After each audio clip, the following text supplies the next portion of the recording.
एक 7 बच्चों की माँ होती है, अपने पति के साथ बड़ी खुशहाल तरीके से अपनी लाइफ जी रही थी और अपने बच्चों का भी भविष्य बना रही थी कि वो बच्चे धीरे धीरे सब बड़े हो रहे थे। लेकिन फिर उसी महिला के ऊपर पति का डाउट हो जाती है। पति को लगने लगा जो मेरे पीठ पीछे जो है मेरी पत्नी मेरे ही दुकान में काम करने वाला जो लड़का है उसके साथ इसका अवैध संबंध बन गया। तो पहले पति ने डाउट किया, उसके बाद पति ने जब नज़र रखा अपनी पत्नी के ऊपर और उस लड़का के ऊपर, क्योंकि उसी दुकान में काम करता था, तो क्योंकि वो महिला से बहुत छोटे भी होता है वो लड़का, तो पति जो मन में शक किया था वो यकीन में बदल जाता है और पति को यकीन हो जाता है जो मैंने सोचा वो सही है। मेरी पत्नी का मेरी दुकान में काम करने वाला जो मेरा दोस्त है, मेरा वर्कर है, उसके साथ अवैध संबंध हो गया। इस सिलसिले में वो पत्नी को बहुत डांट फटकार लगाती, अपने बच्चों का दुहाई देती है, जो तुम क्या कर रहे हो, तुम 7 बच्चों की माँ हो, अगर पड़ोसी को भनक लगेगा, रिश्तेदारों को भनक लगेगा तो कोई हम लोगों को चैन से यहाँ पर जीने नहीं देगा, ताना कस कस कस के मार डालेंगे, बच्चों का भविष्य का क्या होगा वो सोचो। अपने पत्नी को पहले बहुत समझाया, लेकिन पति के हिसाब से पत्नी समझ नहीं रही थी। फिर अपनी दुकान में काम करने वाला जो लड़का होता है उससे भी रोक टोक लगा दिया, उसे दुकान से भी काम भी छुड़वा दिया और अपने घर आना जाना बंद करा दिया, क्योंकि ये लोग जहाँ रहते थे वो लड़का महज 1 किलोमीटर दूरी पर उसका भी घर था। ये सब कुछ पाबंदी लगा दिया, लेकिन फिर भी पति को यकीन ही नहीं हो पा रहा था जो मेरा पत्नी जो है उससे नहीं मिलती है। इस वजह से आए दिन झगड़ा लगा रहता। फिर दिन आता है 23 मार्च 2026 की बात है, दिन था सोमवार। सोमवार को वो शख्स अपने ही दुकान जिसको निकाल चुके थे उस लड़का को फ़ोन करते, जो तुम आओ मेरे घर पर आओ, तुमसे कुछ बात करनी है। वो लड़का घर पहुंचता है। जब घर पहुंचते हैं फिर उसी बात को लेकर अपनी पत्नी और उस लड़का से झगड़ा मोल लेते हैं। इन दोनों को समझ ही नहीं पा रहा था कि वो काफ़ी दिन बाद उस लड़का को बुलाया, बुलाने के बाद वही बात को लेकर झगड़ा विवाद होने लगा। तो इतने में वो शख्स पिस्टल निकालती है और अपने बीवी के ऊपर, अपने पत्नी के ऊपर गोली चला देते हैं। जैसे गोली चलती है फौरन ये लड़का भागने की कोशिश करते, लेकिन वो बेचारा भाग नहीं पाता, क्योंकि दूसरा ही गोली जो है उस लड़के के ऊपर चला देते हैं। ये सब कुछ कमरे के अंदर हो रहा था। जैसे ही चलाता है दोनों का ही मौके पर मौत हो जाती है। जैसे मौके पर मौत होती है वो शख्स जो है वहाँ से फरार हो जाते हैं। अब रही बात लोगों को कैसे पता चले। जब ये सब गोलीबारी हो रही थी, लोगों को पड़ोस में जो सामने घर है वहाँ पर एक लड़का रहता था सामने वाले घर में, वो लड़का को आवाज़ गोली की लगी तो पुलिस में फ़ोन कर दिया, 112 डायल किया और कह दिया मेरे सामने एक महिला रहा करती है सबनाम करके, उस सबनाम के घर में झगड़ा हो रहा था। झगड़े के दौरान जो है फायरिंग की आवाज़ सुनाई दिया। तो पुलिस उस मौके पर पहुंचता और मौके पर पहुंचने के बाद देखते हैं कि उस कमरे का दरवाज़ा खुला है। जब अंदर झाँक के देखते हैं कि दो लाशें लहूलुहान, एक बेड पर और एक ज़मीन पर यानी फर्श पर पड़े हुए थे। फ़ौरन उस जगह में अफरा तफरी मच जाते, लोगों का जमावड़ा होते। पुलिस कई सारे टीमों को बुला लेते हैं, forensic team, dog squad, crime team, बड़े बड़े आला अधिकारी आते हैं। 2 मर्डर हो चुके थे और फिर जांच होती है, तफ्तीश होती है और जो सच्चाई सामने आते हैं, अब किसके ऊपर दोष देंगे? क्या उस महिला की गलती थी या फिर मारने वाला का गलती थी या फिर उस लड़का का गलती था जो लड़के का मौत हो गया? पूरा घटना सुनने के बाद अपना राय कमेंट बॉक्स में ज़रूर दीजिएगा। लेकिन वीडियो में आगे बढ़ने से पहले बस वही छोटी सी रिक्वेस्ट, अगर आप पहली बार मेरे चैनल पर जुड़े तो चैनल को सब्सक्राइब ज़रूर कीजिएगा। जिस भी वीडियो को आप मेरे चैनल पर देखते हो, वीडियो को छोड़ने से पहले वीडियो को लाइक ज़रूर कर दिया करें और कुछ भी कहना रहेगा आप कमेंट बॉक्स में अपना राय देख सकते हो। और इसी वीडियो को आप मेरा Facebook page story by Rahman पर भी देख सकते हो, Insta ID story by Rahman से अवेलेबल, आप वहाँ पर जाकर भी मुझसे जुड़ सकते हो, मुझसे बातें कर सकते हो। तो कहानी है उत्तर प्रदेश का गाजियाबाद का, और इसी गाजियाबाद के अंदर एक पार्क इलाका है। उसी पार्क इलाका में राशिद नाम का एक व्यक्ति रहा करता अपने पूरा परिवार के साथ। राशिद के पत्नी सबनाम और उनके 7 बच्चे होते हैं टोटल।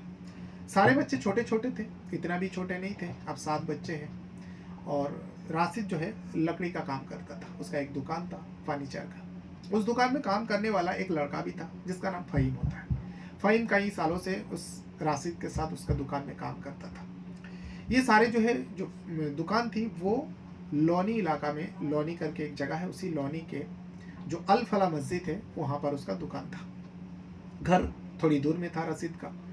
अब जब फ़हीम उसके साथ सालों से काम कर रहा था, तो फ़हीम का भी घर आना जाना राशिद का लगा रहा, राशिद का घर आना जाना लगा रहा। फ़हीम है हालांकि उस दुकान से 1 किलोमीटर दूरी के रहता था, लेकिन एक जगह में काम करना, घर आना जाना सब कुछ लगा रहा।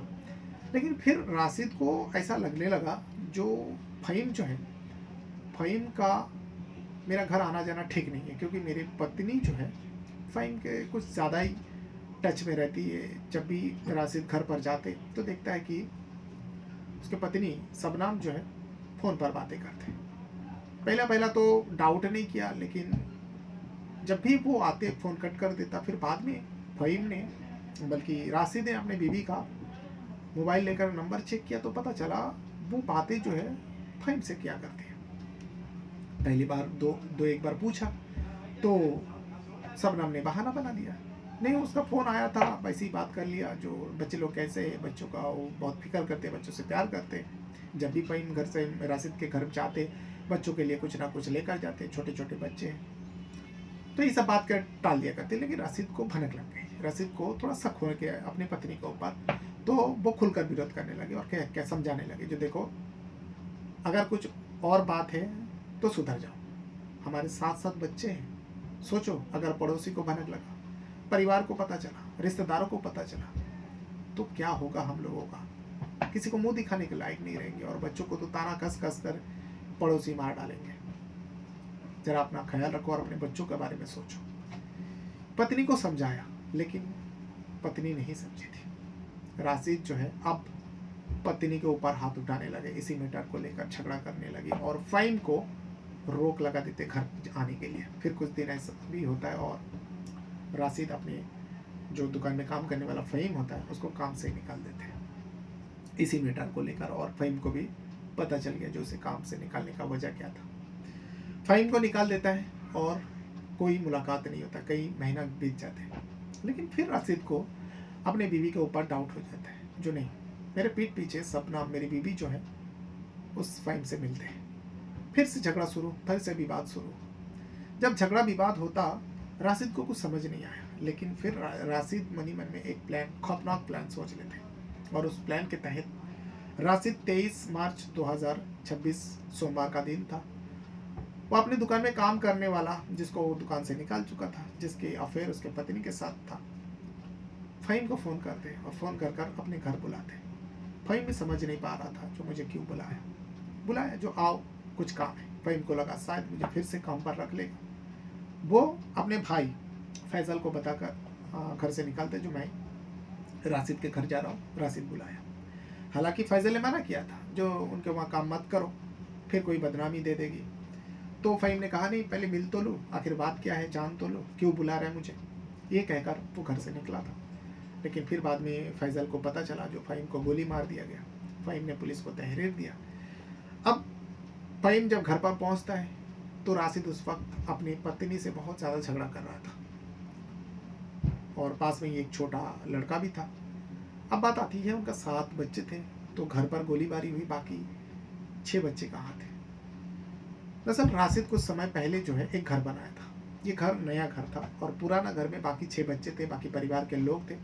इस नया घर में फ़हीम को बुलाया था राशिद, और उस वक्त नया घर में राशिद के साथ राशिद का बीवी शबनम और एक छोटा बच्चा था।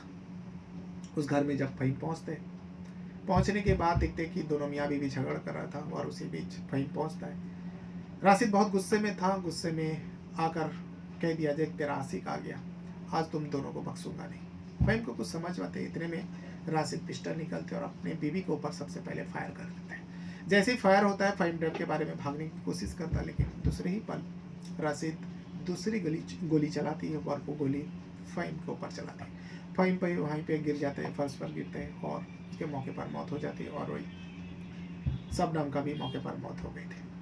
फिर पड़ोसी पुलिस को खबर दी जाती है, पुलिस आती है, तफ्तीश होती है, और ये पूरा सच्चाई सामने आती है। लेकिन फिलहाल राशिद जो है फरार चल रहा है। राशिद का अभी तक कुछ खबर नहीं, और पुलिस के हत्थे नहीं चढ़े। लेकिन पुलिस पूरा घटना के बारे में जानकारी अभी तक तो अधूरी है, जब तक राशिद पकड़ा नहीं जाएगा, पूरा सच्चाई सामने नहीं आएगा। लेकिन राशिद को पकड़ने के लिए खबरी को एक्टिव कर चुके हैं, और जगह जगह दबिश दे रहे हैं जहाँ पर राशिद हो सकता है, लेकिन इस राशिद का गलती की वजह से 6 बच्चे जो है अनाथ हो गए।